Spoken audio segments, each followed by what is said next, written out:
திருப்பதியில முதல் தரிசனம் யாருக்கு தெரியுமா? தெரிஞ்சுக்கலாம் வாங்க. திருமலையில சுப்பிரபாத சேவை அப்படிங்கிற ஒரு தரிசனம் இருக்கு. விடியற் காலையில சுமார் 2:30 மணிக்கு துவங்குற சுப்பிரபாதங்க. அதுக்கப்புறம் 1 மணி நேரத்துக்கு முன்னாடி தான் நடை சாத்தி கோவில மூடி இருப்பாங்க. பட்டுன்னு அடுத்த நாளுக்காக மறுபடியும் திறந்துருவாங்க. சோ கோவில்ல முதல் தரிசனம் யாருக்கு? வேதம் ஓதுறவங்களுக்கா? இல்ல. தமிழ் ஓதும் விற்பனருக்கா? இல்ல. அரசனுக்கா? இல்ல மந்திரிக்கா? இல்லவே இல்ல. படிச்ச மேதைகளுக்கா? இல்ல.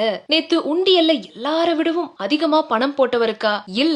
இவங்க எல்லாருமே கைகட்டி காத்திருக்க எங்கிருந்தோ மான்னு ஒரு சத்தம். கூட்டம் அதிகமா இல்ல, குளிர் தென்றல் காத்து வீசுது. சில பக்தர்கள் அங்க பிரதர்ஷனம் செஞ்சு முடிக்கிறாங்க. சோ இப்போ நாம நிக்கிற இடம் திருமாமணி மண்டபம். 2 பெரிய காண்டாமணிகள் வாசலுக்கு அருகாமையில நந்தா விளக்கு எதிர்பக்கம் கருடனோட நிற்கிறான். அவனோட சேர்ந்து நம்ம எல்லாருமே நின்னுட்டு இருக்கோம். சோ வாயில காக்குற துவார பாலகர்கள் 2 பக்கமும் காத்து நிற்கிற தங்க வாயிலும் மூடப்பட்டிருக்கு. அர்ச்சகர்கள் குடங்கள்ல நீரோடு நிக்கிறாங்க. பூக்குடலைகள் தாங்கிக்கிட்டு இன்னும் ஒரு சில பேர் காத்துட்டு இருக்காங்க. யாருக்காக?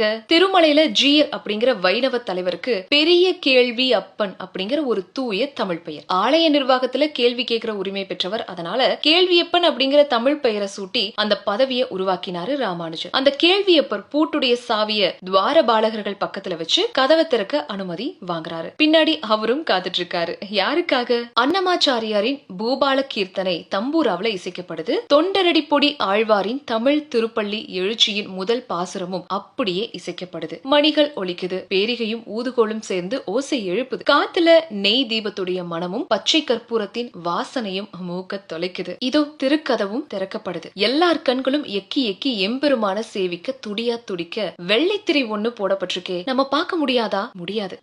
முதல் தரிசனம் வேறு யாரோ ஒருவருக்கு. யாருதான் பாது?